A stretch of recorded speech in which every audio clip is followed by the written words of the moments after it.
Por que que as pessoas sentem medo, Madeleine, do futuro? E quando fala de tecnologia, eu estava vendo hoje sobre as eleições agora, tá? Tema nosso. Estamos gravando isso, atenção, uma quinta-feira, 8 de fevereiro, meio-dia e 6. Então, se algo aconteceu depois disso, eu e a Madeleine não sabemos. Não sabemos se algo revolucionou o mundo depois disso, a gente não sabe. Esse é o nosso time mark. Estamos no dia 8 de fevereiro de 2024, uma quinta-feira, meio-dia e 6. Bom dia, boa tarde, boa noite pra ti. Boa madrugada. Que as pessoas vão ouvir em todos Para esses você horários. também. E já te deixo essa pergunta de por que que as pessoas têm medo do futuro. Uma coisa meio filosófica, por favor. Pode viajar comigo. Vai. Porque as pessoas têm ilusão de controle. Então, elas acabam tendo medo daquilo que imaginam que seja a única coisa que elas não controlam, quando, na verdade, a gente não tem controle sobre nada. A ilusão de segurança e a ilusão de controle dão muito conforto à alma humana. E o futuro é um conceito que desafia isso. E também confronta a gente com a realidade de que a gente não controla o presente, a gente não controla o passado, a gente não controla a forma como a gente lembra o passado, a gente não controla as marcas que o passado deixa na gente, que transformam a gente.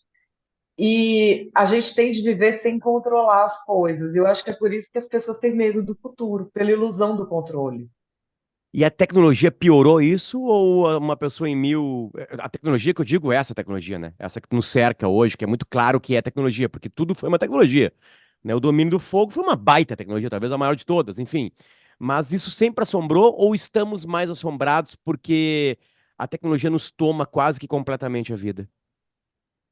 Eu acho que essa tecnologia ela é diferente porque ela é capaz de mentalmente te tirar do lugar onde você está fisicamente. Então as pessoas vão ficando muito próximas do que está longe e muito distantes daquilo que está perto. Isso é algo possível de ser feito. Pode ser possível com outras tecnologias, né? Pessoa que ficava abduzida pela televisão, quando o rádio começou era assim, ou mesmo essas pessoas que leem muito. Não sei se você tem esse defeito, eu sou uma pessoa que tem esse defeito, as pessoas ficam irritadíssimas comigo. Se eu estou lendo um negócio, é, nossa, as pessoas às vezes me chamam, falam comigo, eu não, nada, eu estou ali no meu universo paralelo. Mas são momentos. Agora, essa coisa da tecnologia digital e do celular faz com que muita gente efetivamente tenha se divorciado da realidade e optado por viver em um universo paralelo, onde consegue construir grupos de aceitação, grupos que aceitam essa pessoa do jeito que ela finge ser, não vão ver como ela realmente é de verdade, não vão querer ajudar ela a melhorar, vão simplesmente aceitar. Então, eu acho que isso de você conseguir tirar a pessoa do lugar e formar esses grupos de pessoas distantes mexe bastante com a cabeça, mexe bastante com o emocional, e por isso que essa tecnologia ela é tão diferente, né? E a gente vê, a gente teve um movimento recentemente de um susto, assim, sei lá, de grandes pensadores e pensadoras assustados com o que pode surgir com a inteligência artificial, né? Tu assinaria aquele documento? Ou ainda acha que é exagero da galera ter medo? Que é um sentimento que a gente sempre teve com uma nova tecnologia, sei lá, na década de 90, quando a internet começou a chegar. Talvez também as pessoas tivessem medo, isso vai modificar eleições, isso vai mexer com as famílias. E realmente mexeu com as famílias, as eleições hoje são tocadas por isso, não sei se modificadas completamente, né? Mas por que que a inteligência artificial, coloca uma nova expressão agora na conversa, assusta tanto? Porque ela é capaz de tomar decisões, né? Você ensina a inteligência artificial a tomar decisões. E a grande questão, o grande questionamento é até quando ela tomará decisões ditadas pelos algoritmos. Algoritmos são sentenças matemáticas que expressam ordens humanas, uma sequência lógica de tarefas. Até quando ela vai obedecer isso que venha dos humanos, ou até quando a inteligência artificial começa a decidir sozinha? Existem testes para mostrar se ela decide sozinha ou não, e a gente já teve casos, por exemplo, na Turquia. faz o quê? Um ano e pouco, teve uma história de um drone de guerra que ele tomou uma decisão sozinho de eliminar pessoas. Não tinha essa programação. É algo que está sendo investigado. Porque pode ser também um caô dos caras que programaram e falaram que foi inteligência artificial. Mas essa possibilidade existe. E a inteligência artificial também é uma questão de quem está no poder político e econômico poder controlar uma grande massa de pessoas. A última fronteira da nossa privacidade é o pensamento. Fora o nosso pensamento, nós não temos mais nenhuma privacidade efetivamente com a tecnologia que já tem. A inteligência artificial vai preservar essa barreira do pensamento ou não? Ou nem aí vai haver individualidade, a privacidade? Quem entende mesmo do tema, eu tenho um grande amigo, Demi Guético, que é o pai da internet brasileira. Ele hoje é o cara que cuida do NIC-BR, do núcleo que gera a internet brasileira.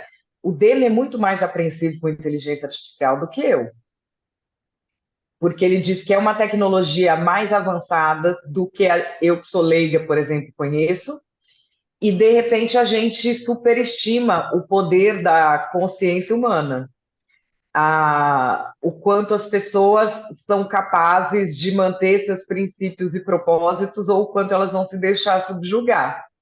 Então, eu acho que vai da força da tecnologia ser muito grande e da alma humana a gente tem visto nessa era digital, nessa era de ascensão de populismos, que a alma humana tem fragilidades que a gente gostaria que não tivesse, né? Bem para além do que a gente suporta nos nossos piores pesadelos.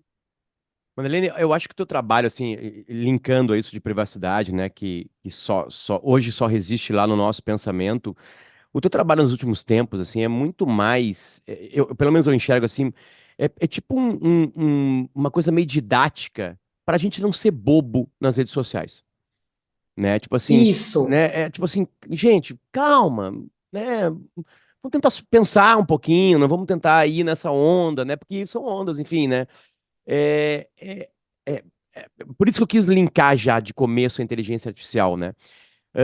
Porque eu acho que tu tá no time de que sim, pode dar algum problema muito grande. Enfim, a rede social já não porque assim, não tem o momento, o dia que a gente vai acordar que a inteligência artificial nos tomou. São passos que vêm sendo, né, tomados. Acabou de citar um exemplo na Turquia, um drone. Pensou sozinho ou não pensou? Tomou uma decisão sozinho ou não? Uma decisão mortal, né? Uma decisão que tirou vidas, enfim.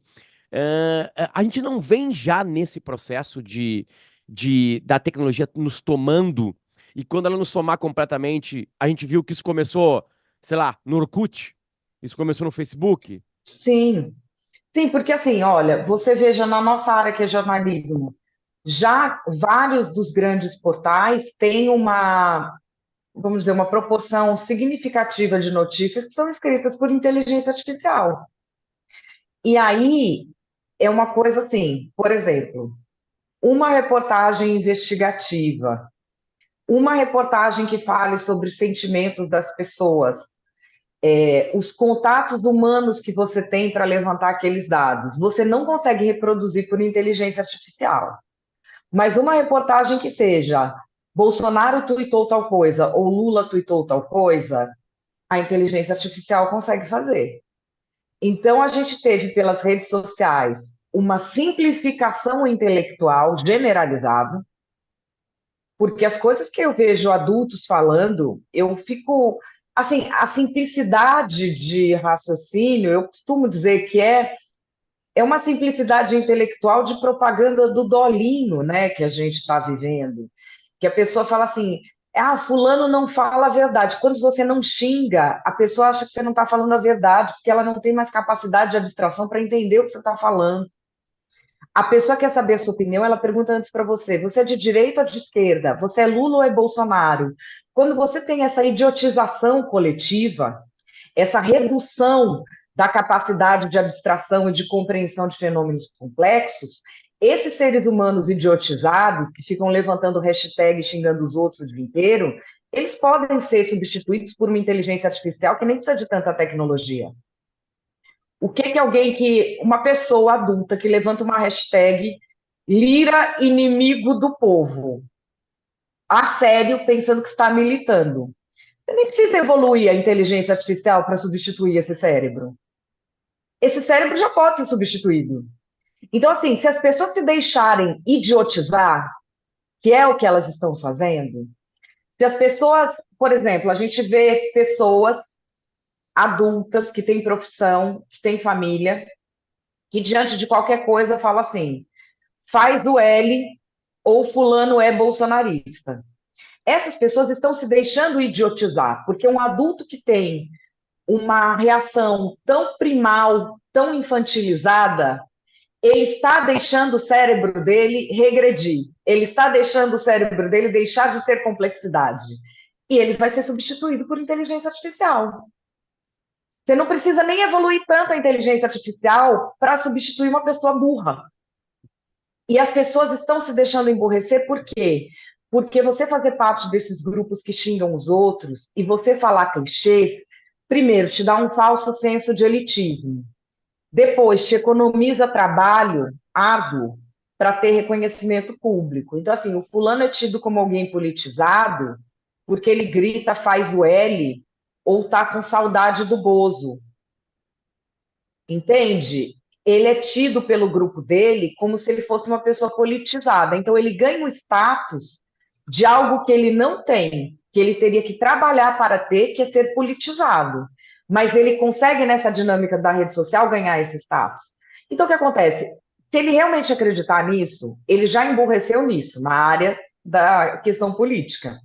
E a tendência do pessoal que se fecha nas bolhas, que não ouve nunca o discordante, que não ouve nunca o lado oposto, é o emburrecimento. E quanto mais burra a pessoa for, e o burro que eu falo não é uma ofensa, é uma constatação. Burro é o que não tem capacidade de abstração e de compreender pensamentos complexos. Quanto mais a pessoa vai se acostumando a simplificar o próprio pensamento, mais facilmente ela vai ser substituída por inteligência artificial. No jornalismo, nós vimos isso. A partir do momento que a galera está fazendo 10 notas por dia, Caetano estaciona o carro no Leblon, ou que estão se fazendo cortes de vídeo, com o corte que é a obviedade, que é a parte da live que deu mais audiência, a inteligência artificial faz isso. Roteiro, por exemplo. Esses roteiros que a gente tem de ficção, que são todos do politicamente correto, reproduzindo clichês, que o mal é sempre muito mal, o bom é sempre muito bom, não tem nada subentendido. O personagem ele explica tudo o que ele está fazendo. Então você não tem atenção, a criatividade, a surpresa, a inventividade da alma humana. Você tem uma coisa bem mais simples. Isso a inteligência artificial está fazendo já. E nem é a inteligência artificial uau, é assim, chat GPT. Entende? Então, se as pessoas se deixarem simplificar, por carência emocional, por desequilíbrio emocional, como estão fazendo, elas vão ser substituídas por inteligência artificial muito facilmente. E aí, quem já está no poder tem mais instrumentos de controle sobre grandes massas de pessoas, que eu creio que é o inevitável, é o que a gente vai ver. Guia, guia prático, então, para sair da burrice, né? A burrice colocada por ti agora aqui. Já que a tecnologia vai ser cada vez mais avançada, já que a tecnologia vai estar ainda mais nos cercando, né? A tendência é que todo mundo fique mais burro, né? Todo mundo pare de pensar, Sim. todo mundo tem atalhos de pensamento, né? Todo mundo chega na gavetinha, eu preciso pensar de política, abre a gaveta que eu tô ali, pego o que eu tenho que pensar, tá aqui. Enfim, já vamos quebrar isso. Já que tudo isso de tecnologia ainda vai ser mais profundo na nossa vida. Como é que eu saio dessa? Eu sei que isso é uma coisa que tu Primeiro, fala todos os dias, enfim, né? Então eu vou sim, pedir pra te repetir. Como é que a gente sai disso? É guia prático mesmo, Adeline. Até se tu quiser fazer listinhas pra eu entender melhor, porque eu tô dentro dos burros, enfim, tu pode fazer número um, Potter, número dois, né? Me dá um top five, né? Pra eu ser um ser humano que pelo menos me dou conta que eu tenho que pensar. Eu não preciso nem pensar ainda, mas me dei conta que eu tenho que pensar. primeira coisa, você não precisa ter opinião sobre tudo e nem saber de tudo. Isso não é uma pretensão. E aí as pessoas falam, muitas vezes as pessoas falam, não, mas isso você está falando é elitista, que só a pessoa que lê pode se manifestar. Não, é o cada um no seu quadrado. Eu, por exemplo, eu sei instalar azulejo, eu sei instalar uma torneira. Não, eu não sei. Então eu não vou sair dando ordem em quem estudou para isso. correto? Então, assim, é cada um no seu quadrado. Eu entendo de comunicação, entendo dessa área digital, entendo de política, dessas coisas com as quais eu trabalho. Eu não entendo de contabilidade, nada, não entendo. E conheço pessoas que entendem muito. Conheço pessoas que entendem muito de medicina, conheço pessoas que entendem muito de cuidado de crianças. Cada um tem que saber do que entende e do que não entende. E sempre lembrar que este processo da gente se manter vivo, coerente, capaz de defender os nossos valores, ele não é um processo nem individual e nem isolado. Ele é um processo que depende daquilo que é mais característico da espécie humana, que é formar boas parcerias. A espécie humana é gregária. Então, você tem de estar junto da sua família, do seu grupo de amigos, do seu grupo de vizinhos, das pessoas que trabalham com você, essa proximidade, e a proximidade que eu digo é a proximidade olho no olho, a proximidade com quem você tem intimidade, é o que tira a gente do emburrecimento. Vou dar um exemplo, o processo científico, que as pessoas falam tanto, isso é ciência, isso não é ciência, e geralmente hoje as pessoas falam, isso é ciência é o que ela gosta, não é ciência é o que ela não gosta. Mas assim, o processo científico ele não é individual. Por quê? Porque nós temos vieses, nós temos falhas, nós somos humanos. O que que é o processo científico? Ele é um processo coletivo de minimização das falhas. Várias pessoas vão fazer aquelas avaliações de acordo com uma série de regras para minimizar falhas e tentar obter algo que seja objetivo. E na questão da gente se manter vivo e se manter pensante, tem de ser coletivo, porque quantas vezes, assim, eu acho que um grande alerta de que a gente está emborrecendo é o excesso de certezas. Quando você tem muita certeza e quando você quer ser muito vocal, muito estridente acerca de uma grande certeza que você tem. E que de repente você, se falar para alguém que é muito seu amigo mesmo, que te conhece há tempo, que é seu familiar, sabe quem você é, a pessoa vai falar, pô, você não está emocionado demais com esse negócio, não, você nem entende isso aí. É ou não é? Às vezes a gente está assim, a pessoa fala, mas que você está nervoso com isso aí? Você nem tem nada a ver com essa história. Larga a mão disso aí, vou fazer outro negócio aqui, vem aqui me ajudar a fazer tal coisa. Quando você tem a proximidade humana, essas coisas que a gente às vezes se deixa levar pela emoção e que emburrecem a gente, porque cegam a razão, quando você tem pessoas próximas, quando você tem afetividade, isso não acontece. Então, eu acho que, assim, se levar menos a sério, a gente, eu costumo dizer que, assim, até no jornalismo político mesmo, a gente virou uma coisa muito passional, muito emocional, uma datenização, né? Eu vejo as pessoas falando, porque é um debate. Eu falo, gente, isso não é um debate, isso é uma rinha de gordo de terno. O debate ele é uma coisa, né, mais complexa, que você pode mudar de opinião. Então a gente fica vendo isso e fica naquela coisa, a cabeça da gente é muito de formar time também, né? A gente gosta de ter um time de futebol, e aí você tem o pessoal do seu time, é da espécie humana. Forme um time das pessoas que gostam de você, em vez de fazer o time das pessoas que têm opinião X ou Y. Acho que essa é uma chave muito importante. É o afeto, é a compreensão, é você não brigar em família por causa de política, Mas, né? Madalena, isso não tá acontecendo, né? Eu sei que o teu trabalho é esse, enfim, eu sei que tu gosta de colocar energia em cima disso, mas é raro de ver isso, né? Eu gosto de falar a vida real. Uma vez eu lembro de uma discussão na internet que um entrevistador estava conversando com alguém e a pessoa trouxe uma coisa sobre ciência, assim, não, mas tem uma pesquisa, e o cara, não, mas eu observo também o mundo, e ela falou, não, mas a observação do mundo não vale, enfim, né? E aí o cara, não, mas vale, e aí começa a discutir se valia ou não, né? Nessa observação, eu vou tirar qualquer tipo de pesquisa, apesar de ter tido uma da Datafolha agora, né, que falava sobre isso, né, do aumento de angústias familiares, principalmente linkadas à política. ah, ah, tu consegue ver as pessoas melhorando ou tu consegue notar que as pessoas estão piorando nisso? E tu precisa Eu gritar acho que é um mais. processo. Eu acho que, primeiro, um processo de cada grupo familiar, ele primeiro piora, depois melhora. E essa melhora vai depender do quanto existe afeto e do quanto aquela família é realmente importante para a pessoa, do quanto aquela família já tinha conexões e afetividade antes. Então, assim, durante o final do governo Bolsonaro, que tinha muitas pessoas, muitos avós, né, sobretudo, que estavam muito dedicados, né, ao ex-presidente, querendo ir para quartel, querendo ir para isso e para aquilo. As pessoas iam me pedir ajuda, não, porque a pessoa só fala de política. Eu falei, pois é, o que que você faz com essa pessoa? Assim, qual é o seu programa que vocês saem juntos?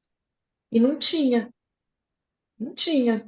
Tipo, que dia que vocês almoçam? Que dia que, sei lá, você liga para sua mãe para pedir o quê de ajuda? Eu falei, você precisa começar a dar tarefas para sua mãe, tarefas afetivas. Tipo, uma coisa que você quer pesquisar um preço, não pesquisa mais. Você liga para sua mãe e fala, olha, eu tô precisando comprar uma batedeira. Não sei qual é boa e qual preço. Ela tem tempo de sobra, ela vai amar pesquisar para você e te mostrar qual é a melhor. Então, assim, e isso é afetivo. Fazer as coisas pelos outros é um ato de amor. E assim, essas pessoas que têm netos, quando o filho se torna o pai, ele tende a desprezar a opinião do pai, né? Então essas pessoas se sentiram desgarradas. É isso que eu falava para as pessoas: olha, não adianta você querer debater política, não adianta você querer falar mãe não vai para o quartel. Se ela não tiver o que fazer em casa, e aquele pessoal acha que ela vai fazer uma coisa importante, fala assim, Dona Odete, vamos salvar o Brasil em Birigui, sábado, 2 da tarde. Ela vai. Ninguém acha que ela é importante para fazer nada. Ninguém pede nada para ela, ninguém pede a opinião dela, ninguém fala, ah, que legal esse negócio que você fez. Ninguém fala isso para ela. Ela achou um grupo que fala. Aí ela vai com quem? Ela vai com esse grupo. E é isso que eu falava para as pessoas. Para de achar que você vai argumentar sobre política e vai resolver essa situação, porque não vai. O que vai resolver essa situação é você tirar a pessoa do círculo afetivo da política para colocar de volta no círculo afetivo familiar. E para isso você tem que restaurar relações familiares. E assim, vi muitas pessoas conseguirem fazer com que os pais ficassem em casa em vez de ir para quartel, fazer pais tomarem vacina, fazer a molecada deixar de bancar o louco, porque tem. Aqui em São Paulo tem muito cosplay de MST, né? Que é o menino rico que ele compra o boné do MST e fica falando do arroz orgânico, R$ 25 o quilo, como se fosse a salvação da humanidade. E ele acha mesmo que isso é entender de política, isso é coerência. Esse também tem que tomar uma presta atenção, entendeu? Tipo, nem suas contas você paga. Eu, por exemplo, na minha família, se a pessoa não paga os boletos, eu não quero saber a opinião da pessoa.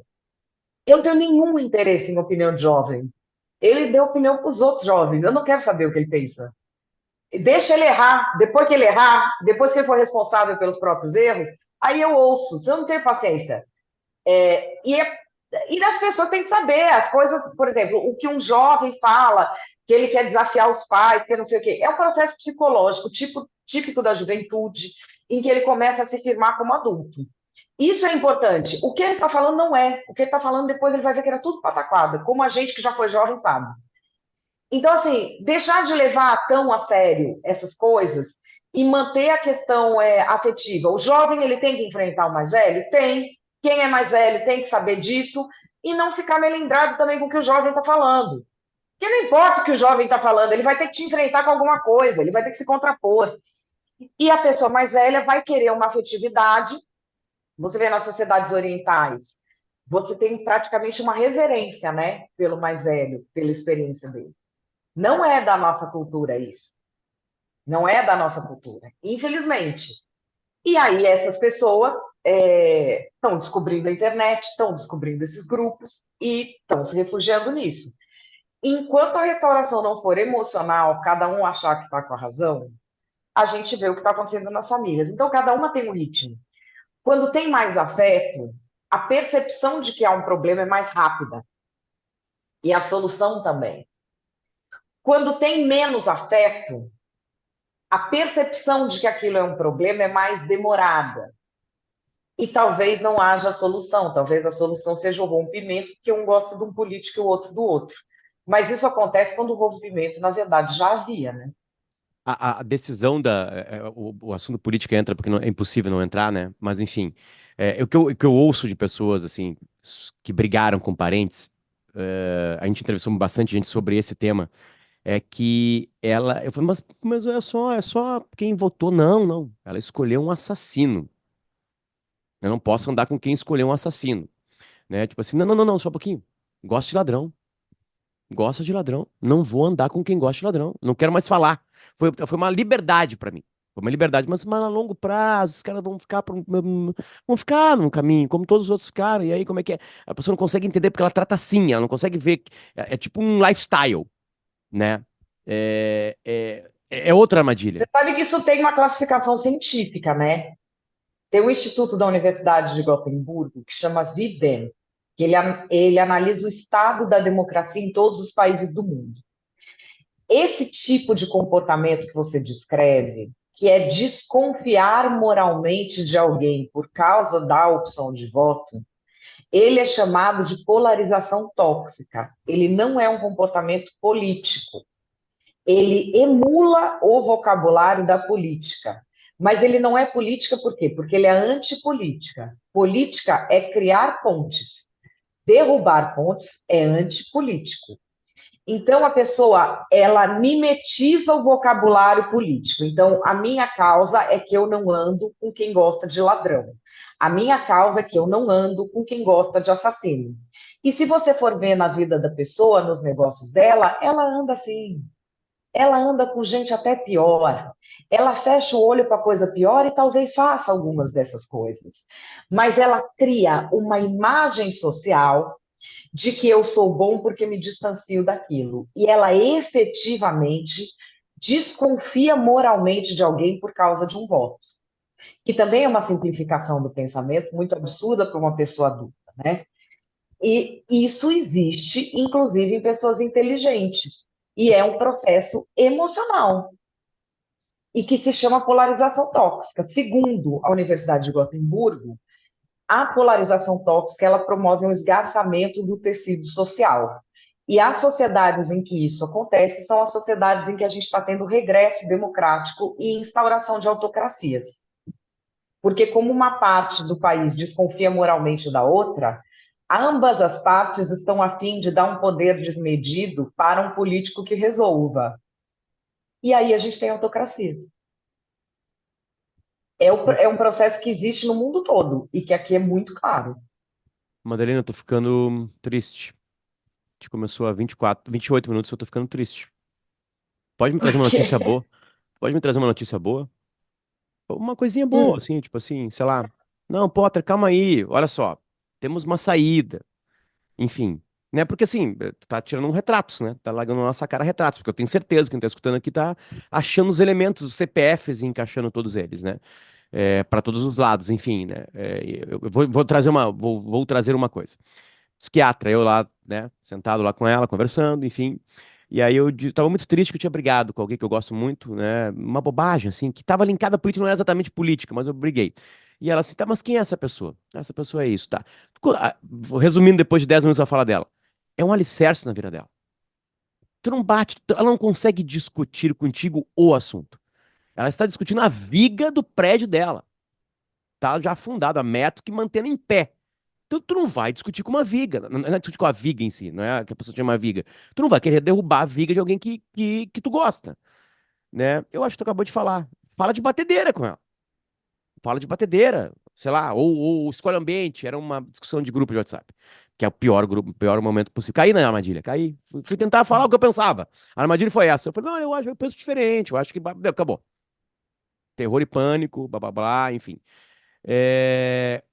Eu não consigo ter um olhar positivo como tu tem. Porque tu demonstra os problemas todos, mas tu tem um olhar positivo. E aí eu chego numa palavra: humor. Humor curaria tudo isso? sim, sim. E é por isso que quando a gente vê esses processos, hoje tem da tecnologia, mas tem também dos populismos, em que um pequeno grupo ele se torna capaz de, com mais facilidade, dominar massas, eles miram nos humoristas.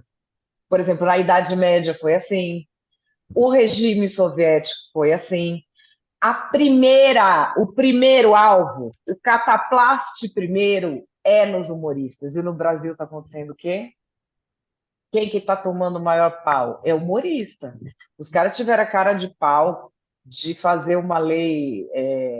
Essa lei de racismo agora, que eu adoro essas leis que o cara faz a lei, que quando você vai ver a aplicação não serve para porcaria nenhuma, como a antiga não serviu, nunca ninguém foi condenado. Sabia que nunca ninguém foi condenado por racismo no Brasil? Porque é mal feita. Só que você fala isso, aí fala, e é a favor do racismo, porque agora tem uma.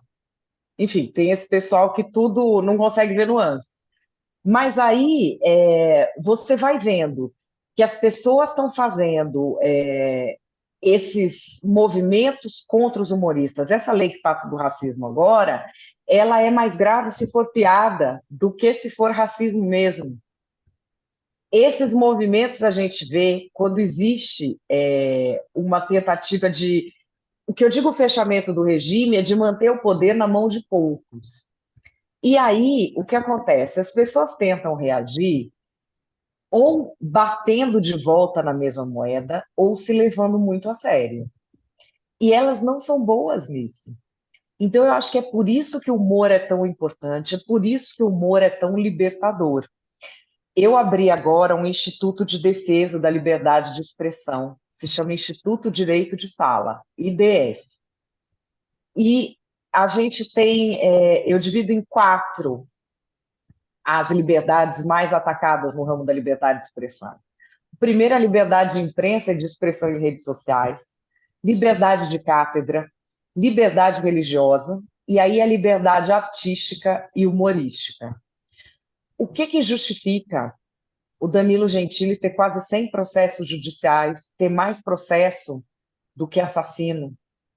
E aí o pessoal fala, não, porque isso é esquerda, porque isso é não sei o quê. Não, isso aí é político cínico de todo lado. A esquerda já pediu para prender ele, e a direita, inclusive deputado que possa, de paladino da liberdade de imprensa, está pedindo para prender o Danilo Gentili. A gente tem Léo Lins perseguido. A gente tem quantos humoristas tem perseguidos? Essa ofensiva contra o humor significa o quê? Que a gente está num momento em que o humor liberta. Porque quem está ganhando mais poder com essa confusão toda está muito bravo com os humoristas. O ser humano se entendeu por meio da tragédia e da comédia desde os tempos da tragédia grega. São milênios. O humor é o que liberta a gente. Então, assim, investir no humor e não se levar tão a sério e não devolver na mesma moeda é algo que as pessoas precisam aprender a fazer urgentemente. E eu vejo muita gente me falando: mas o cara fez tal coisa e você quer que eu seja limpinho com ele, porque ele foi agressivo, eu tenho que devolver na mesma moeda e eu vou devolver assim. Aí eu falo: tá, anjo, só que o cara é um Rottweiler e você é um Pinscher. Não tem como você brigar com a mesma arma com eles, tem que brigar com outra. Essas pessoas que já têm poder e que vêm para cima, elas têm o poder. Você não vai bater de volta fazendo o mesmo comportamento que o dela. O nosso grande desafio agora é que as pessoas não se levem tão a sério e saibam responder com humor e com deboche essas tentativas de cerceamento, de controle. E para isso, eu acho que, mais uma vez, a questão do equilíbrio emocional e da saúde mental, elas são fundamentais, elas são fundamentais. E também de ficar pensando, eu só estou convivendo com gente que pensa igual a mim? Se você só está convivendo com gente que pensa igual a você, saia desta gaiola de ouro urgentemente, porque isso ainda vai te fazer muito mal emocionalmente, né? Só quem pensa diferente da gente, mas ama a gente, é que faz a gente crescer. Madeleine, quando eu entrevisto o Peninha, e eu bato papo com ele, o Eduardo Bueno, né, que é um jornalista que focou na história, ele disse que se a gente não olhar para trás, a gente nunca vai conseguir tocar o barco adiante. É, como é que eu te vejo? Tu é uma explicadora do presente. Se a gente não entender o que está acontecendo agora, que afeta completamente, tudo afeta, claro, enfim, mas enfim, o passado afeta. Eu te vejo assim, né? Tu é uma observadora do agora, do agora. Sim. né? E aí, tu explicando agora, a gente consegue ter um futuro melhor. Então, te faço a última pergunta, que é o tema da nossa temporada agora aqui, que é tecnologia, maldição ou salvação? Pode dar A complexidade, eu sei que a pergunta é maldição, baixa. eu acho que a maldição e a salvação, elas estão dentro da alma humana. E a alma humana é que constrói a sua própria maldição ou a sua própria salvação. A tecnologia ela é uma criação humana. A tecnologia ela é utilizada para as coisas mais torpes, para as coisas mais baixas, e ela também é utilizada para fazer com que a gente, ser humano, que é um bicho feito para durar 20 anos, tenha aí uma previsão de durar 100. A tecnologia salva criança. Quantas crianças você perdia? Não precisa nem ir tanto além. 100 anos atrás, quantas crianças morriam no parto? Quantas famílias eram desfeitas? Quantos sonhos você não conseguia realizar? A tecnologia ela dá mais qualidade de vida às pessoas. Ela realiza sonhos. Ela explora o universo.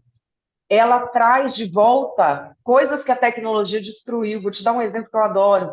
A ararinha azul, que é um citacídeo típico da região da Bahia, que foi registrada desde as primeiras expedições que vieram para o Brasil, ela tinha sido extinta por ação humana. E também por ação humana, em colaboração com institutos na Alemanha, ela voltou, foi reproduzida em cativeiro e desde o ano retrasado está sendo solta no seu habitat natural. Hoje você vai para onde a ararinha azul é endêmica e você ouve o canto dela. Isso também é a tecnologia. A tecnologia, ela é como a alma humana. Ela não é naturalmente boa nem naturalmente ruim.